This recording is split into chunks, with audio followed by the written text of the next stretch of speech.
This week, we're talking about understanding the essence of a thought pattern.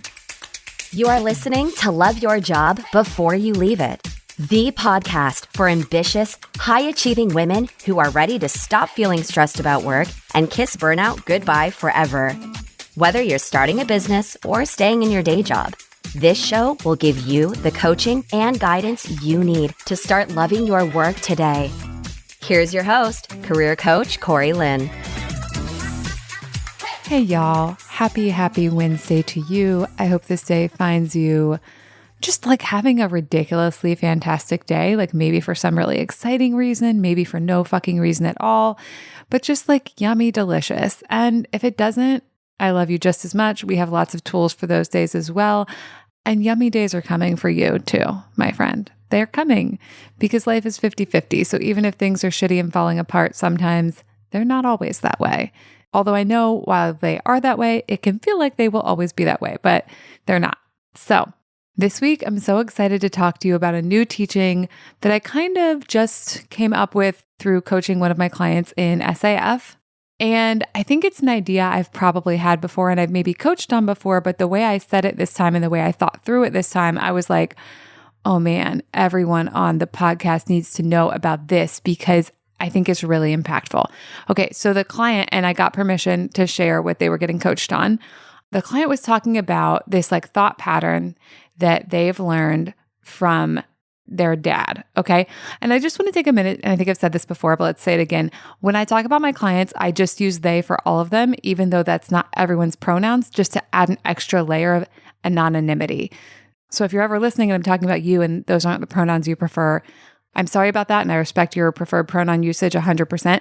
I just want to add as much anonymity as I can, so I'm just going to call everyone they as a way to do that. I also personally think it's the most inclusive of all of them, but I know not everyone prefers that pronoun. Okay, anyways, this person learned a thought pattern from their dad. You know, happens to a lot of us. A lot of us learned our thought patterns from our dad, our mom, another adult in our lives, grandparents, teachers, aunts and uncles, other people's adults who belonged in their lives, but like our lives crossed over. And the thought pattern that this person learned is creating pain for them. So basically, like what happened is that they got a flat tire, which let's be honest, that happens to a lot of us. I've had a flat tire. Some of y'all have had flat tires. If you haven't, I'm so happy for you. I hope you don't have one. They're kind of a pain in the ass, but they are a part of life for most of us. And the person was like kind of feeling a lot of like guilt and shame and like they'd been irresponsible because they got this flat tire. And I was like, I'm sorry, this is something that happens to like many people when we ride around in these like motorized vehicles with these parts on them that are definitely going to fail and fall apart at some point, like whether it's sooner or later. Like cars require maintenance. That's just the way it is with cars, at least at this point in reality. And this person had even like gone and had that tire checked out because they thought it might have a leak. And so I think there was like this urge with that person of like, and I should have known better. I should have, like, if I were more responsible, I could have avoided this. And I think that's a really common thought pattern. And one of the things I shared with this client is like, I have that thought pattern too. My brain thinks that I should be able to optimize for everything.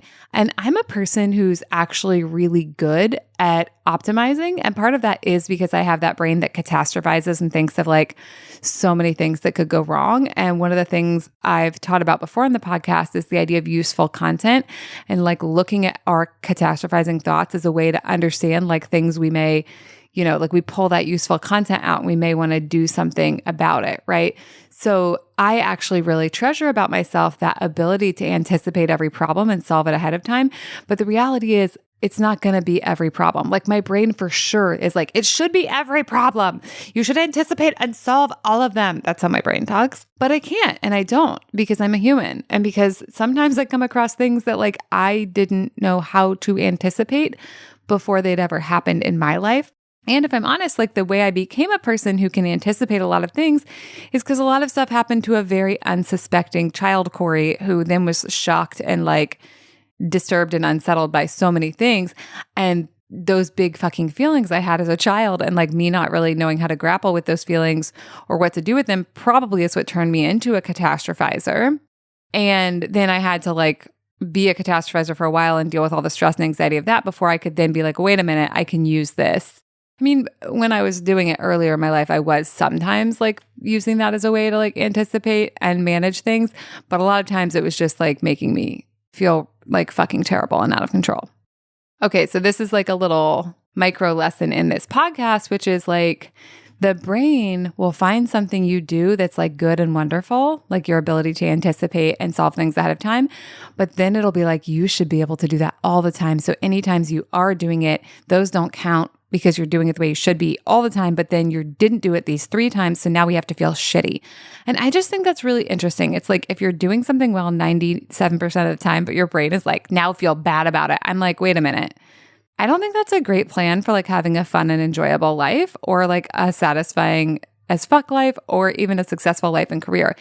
One of the things I work on with myself and my clients is being able to notice and enjoy what is working.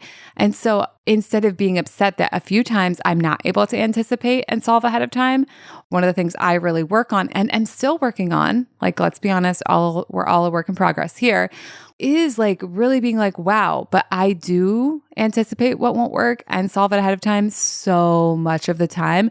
And what if I just like really revel in and enjoy that? Because guess what? Some people actually don't have that skill, even highly successful, intelligent people. Like, I don't think Alex would mind me sharing that, like in our relationship, she doesn't do that as much as I do. Like, she's really good at it, I think, in like a business context, like for her work that she does in her job. But like when it comes to like the household and like anticipating out like who might be cold and like what might we need and like what like little accoutrement do we want to like bring on this trip and like we need these face masks and we need like whatever like the little things are, I'm the one who's really good at that. And I'm good at that again because I had a lot of experiences when I was a kid of being like dismayed and disappointed. And then I, eventually over time and with effort and a lot of coaching was able to turn that into a beneficial skill.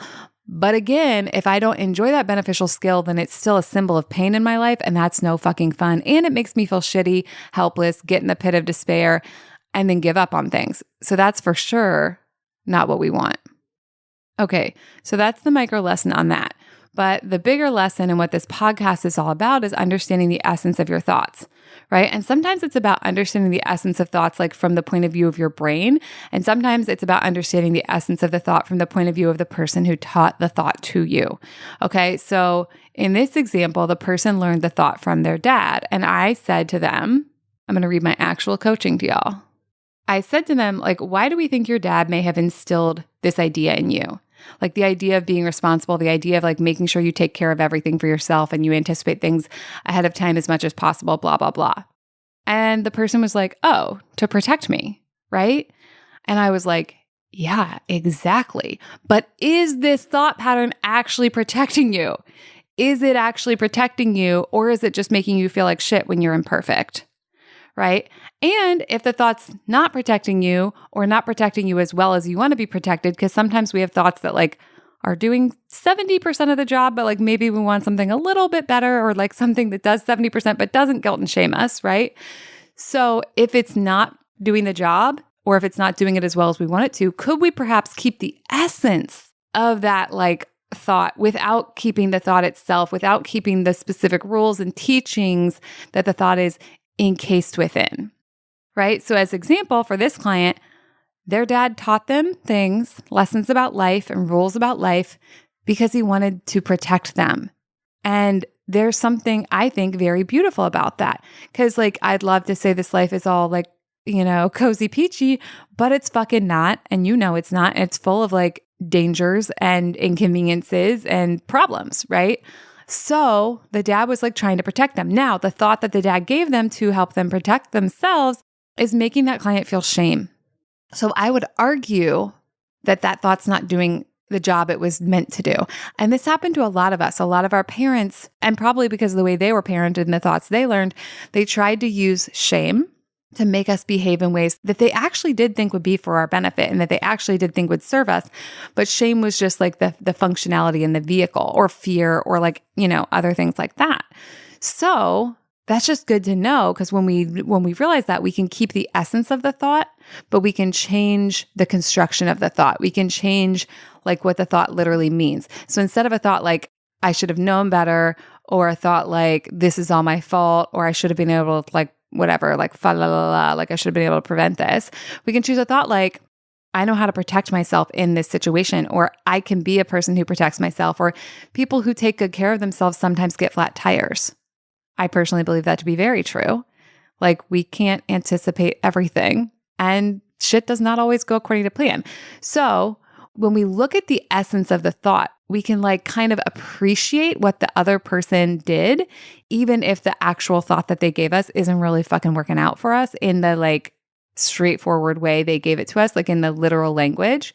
We can still be like, wow, it's so fucking cool that this person wanted to teach me, they wanted to protect me, and they wanted to teach me to be a person who protects myself.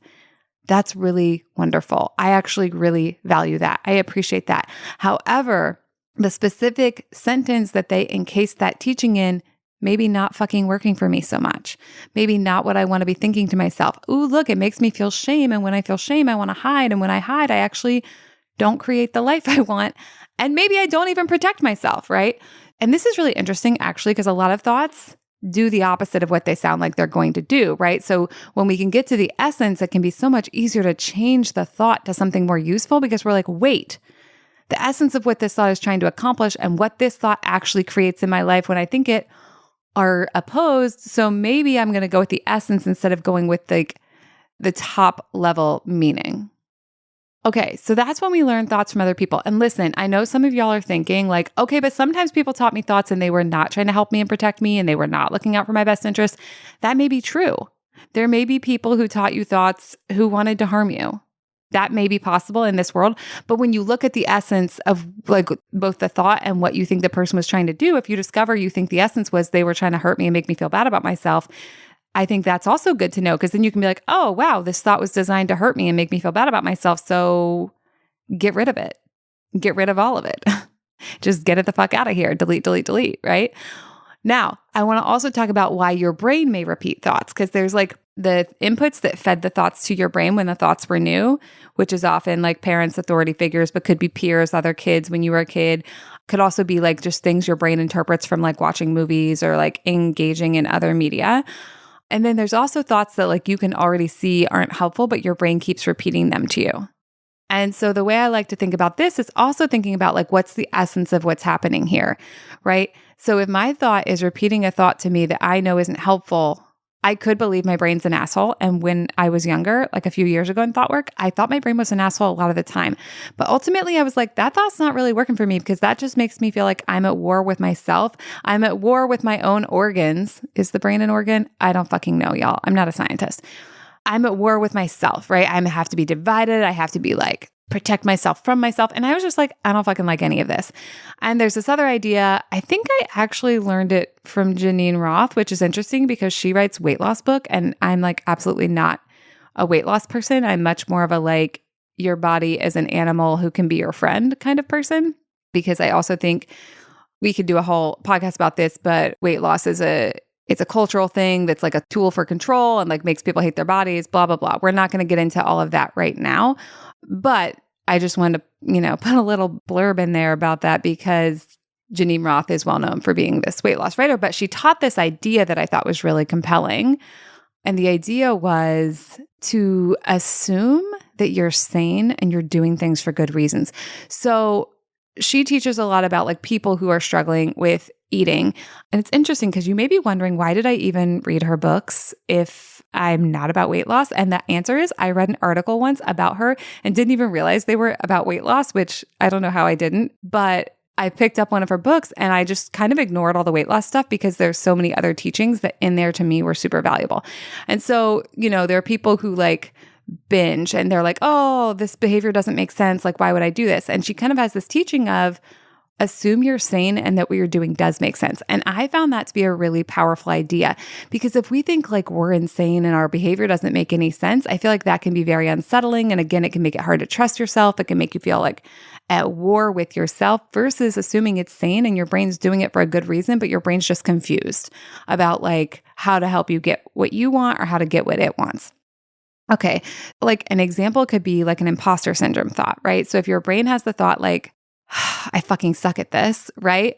That may be a thought your brain offers you, and there may not be like a person you can go back to who taught you that thought, like a teacher, and it may not be a thought you learned in that way. It may be something like you got a bad grade in a test and your brain was like, oh, I fucking suck at this.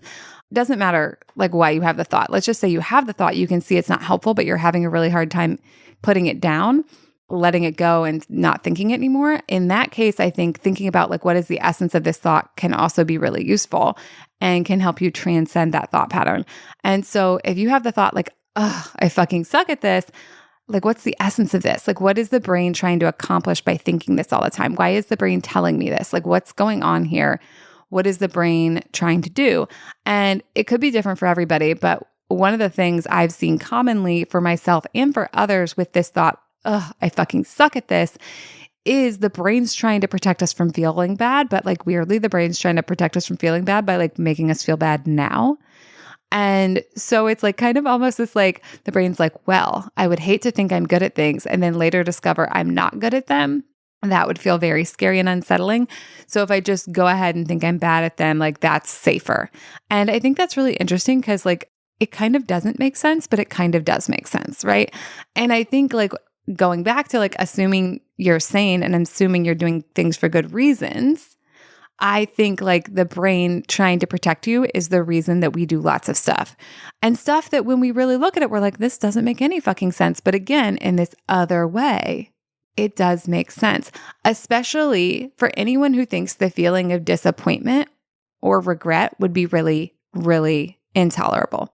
So like if you think disappointment is intolerable, then your brain may feel much more comfortable making you feel like shit all the time than allowing you to feel good with the potential for being disappointed later, right? That like quote unquote, if the other shoe drops or whatever that thing is.